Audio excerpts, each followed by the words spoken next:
Ayen, aran jamten one week, ran a cho ding a check. Near cool, a watch a gachol, near channel lien each, kubaka benping, nakaba keg luel. The Iran kin channel kin a kangway, ke channel, yen and jam tin, na kajit. Kawan,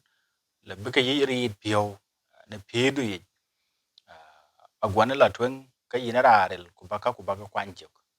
Ku kawan le bika chiang do, one a madu, ka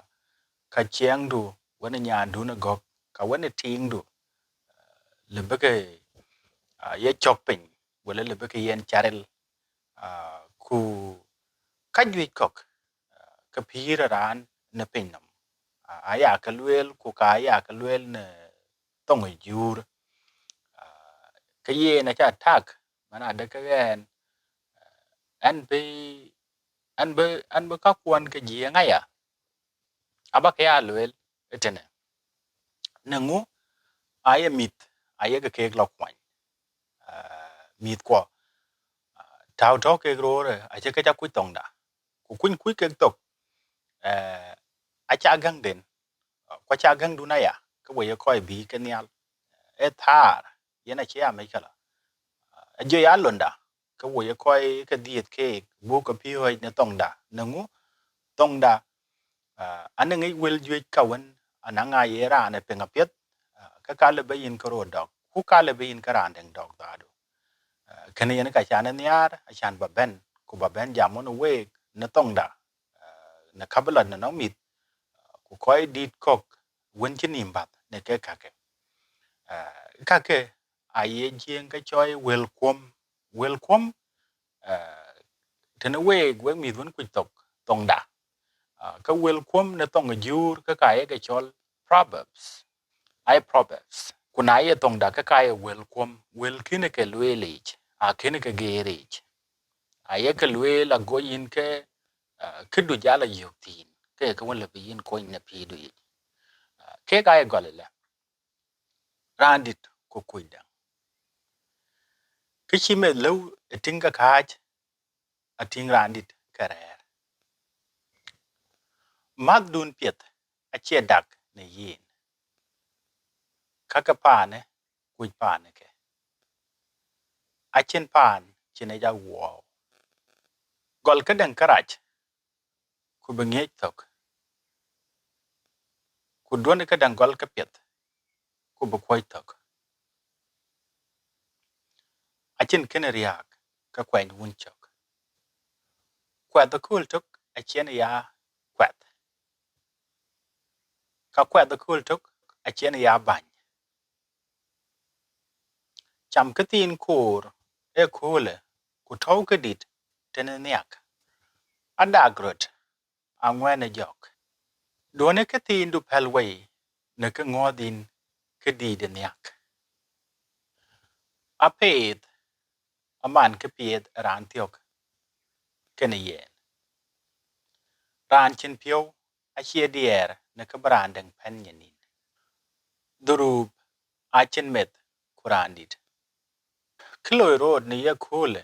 ka kachira loy ne ya kule e ya ka kul niak achira le pi du ne chok pin te lewin chintin pion chi chok achira da dai gam kwat na chi biak e kriak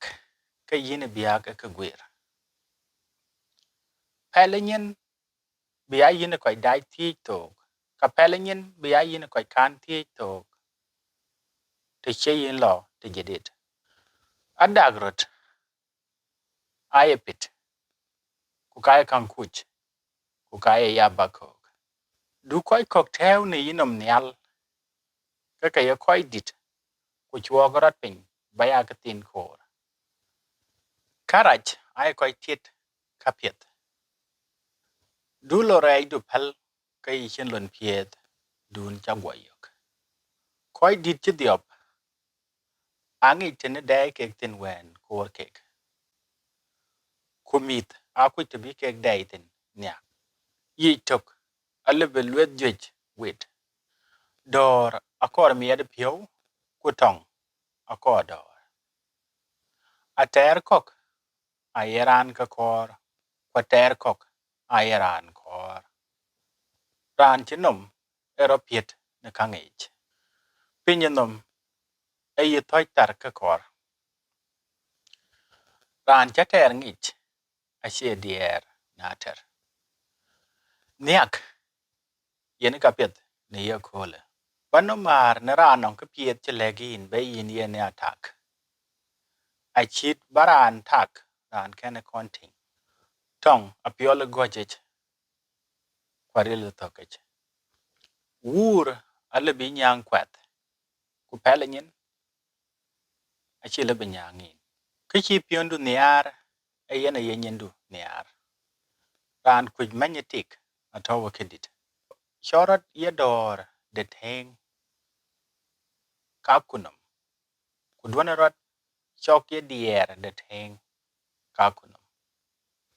koy kuj kang airon mai kichi ka kor dunya niar nerin ka kwanden niar ne piade kute yen luitin niede ran kuj kang achie gao duke du den ran kuj kang nangu achi be chuolin achen pan piet kwany ke dang chogo mat ku be ngej tok ku du ke dang loy rany rany ku be che doj tok ke piet cha loy e yin la te twen ran kuj kang e pol ne pide dona kang kuj ku bare chwan nyal ne ke liu ke ni yin dona ran gam ne ka ken ye ke lwel gam ne ka ye ke loy ran kuj kang agak chadit ne ke chriak chin tele bene ye badwok chen ran pelnyen e pyech ne kre chra loyen ran kuj kang e pyech chok ye let don mendu ye lat ka don mendu ye lat ti chen krai loy na loyen ke men a cha kwai pyech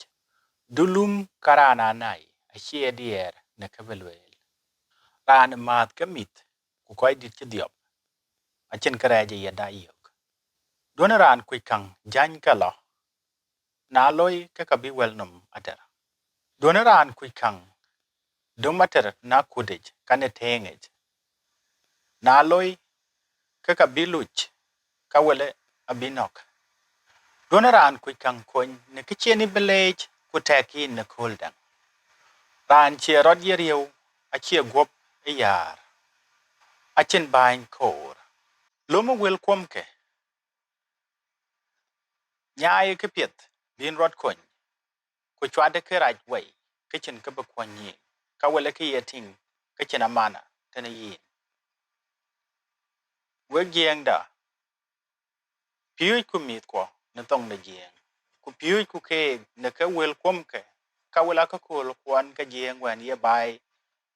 wen ye bai ka ya bai ka wele wen ye ne gieng ka ban de chen we cha ka le ne pin ki we pin na cha ka nyar wel komke ku kar ka ba wel kom ko ba bel wel ka wel we ka subscribe ku gar ka pi ni tene ku lel ka ya den wo kor wel ko kom ba ka le go pioi ke wel kom ke tene mit ka pioi ke ne rot kon te chike we boni